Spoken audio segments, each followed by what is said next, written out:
네, 시장의 낙폭을 많이 줄이고 있습니다. 유가증권 시장 어느덧 1944선까지 올라서면서 약박권선까지 지금 복구가 되고 있는 상황이고요. 코스닥 시장 플러스권 반전된 이후로 고점을 높입니다. 지금 1537포인트 선, 어제 하락이 일시적인 차익 실현 매물의 추례였다라는 것을 반증하듯이 오늘 또 위쪽으로 방향을 틀고 있는데, 외국인 투자가들 지금 코스닥 시장의 매수세가 상당히 강하게 들어오고 있다는 점, 지금 개장한 지 36분 지났는데요. 코스닥 시장에서 136억 원가량의 매수세가 들어오고 있다는 점 특징적으로 살펴보시면 좋겠습니다.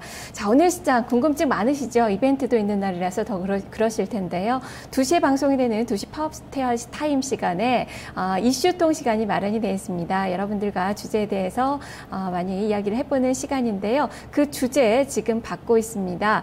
말머리에 이슈통이라고 붙여주시고요. 아자아자 게시판에 오셔서 오늘 살펴볼 만한 그 이슈 주제를 올려주시면 되니까요. 많은 참여 부탁드리겠습니다. 선물도 드리니까요. 많이 오셔서 글 남겨주시면 좋겠습니다.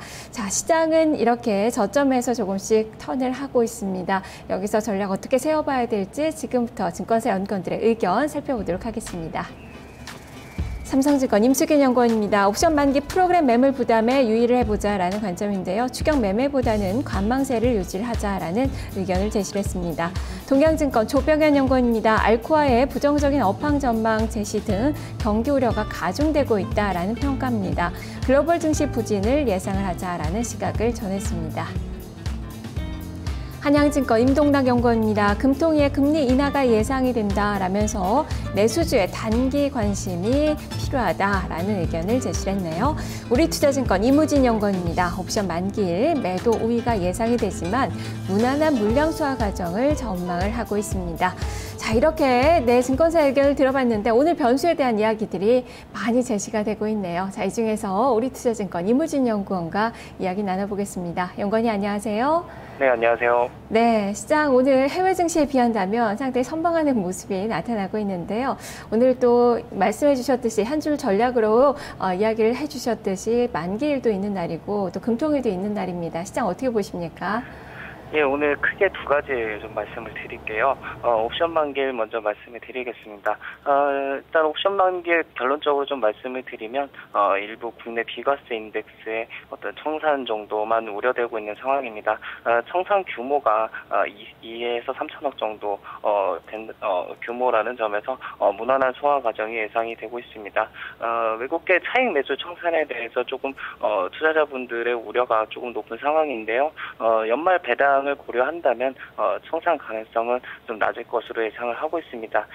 다만 주요 기업의 영업이익 감소로 인해서 기대 이하의 연말 배당 실현 가능성이 점차 높아지고 있기 때문에 향후에 어떤 외국인 차익 매수의 빠른 청산도 예상할 수 있어서 좀 주의가 예상이 됩니다. 두 번째로 이제 어닝 시즌 예상을 말씀드리겠습니다. 10월 이후로 3분기 어닝 시즌 이제 시작이 됐는데요. 이제 2분기와 비슷하게 좀 기대치가 많이 낮아지고 있는 상황입니다.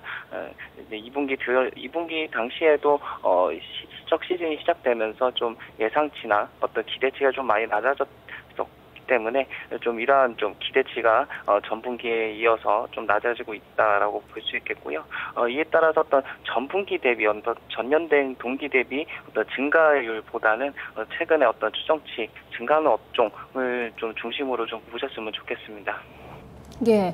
자, 그렇다면은, 시장의 움직임은, 크게 좀 낮아질 가능성보다는 완만한 상승을 좀 보고 계시는 것 같은데, 다만 기술적으로 봤을 때 지금 5일선이 21선 밑으로 내려앉은 데드크로스가 좀 발생이 되고 있고, 거래대금도 많이 좀 위축된 그 모습이 나타나고 있습니다. 이런 측면에서 본다면 밑으로의 가능성을 어느 정도 좀 열어둬야 되는 거 아닌가요? 옵션 만기 말씀하시는 건가요? 아니면은? 네, 시장 전체적인 흐름이요.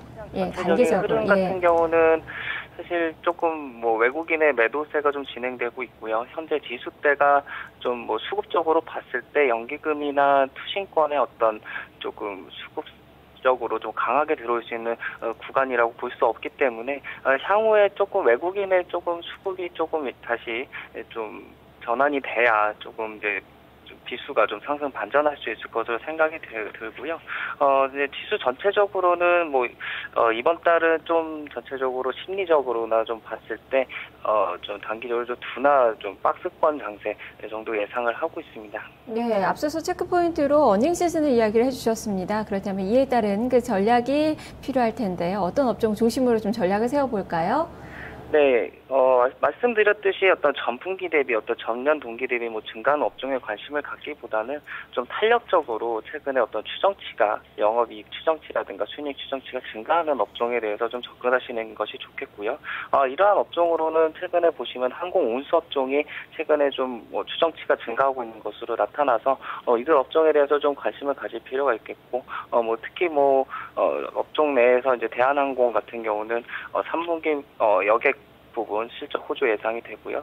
4분기에도 화물 쪽 실적이 좀 증가할 것으로 예상이 돼서 좀 이 종목에 대해서 좀 관심 가져주시기 바랍니다. 예, 알겠습니다. 말씀 잘 들었습니다. 네, 감사합니다. 네, 대한항공도 움직일 채비를 하고 있는데 잘 크게 날지는 못하고 있는데요. 이제는 볼만한 시기가 됐다라는 시각이네요. 우리투자증권 이무진 연구원과 함께했습니다. 자, 그러면 객장으로 가서 포트 전략을 세워보도록 하죠. 현대증권 불광 지점으로 가보겠습니다.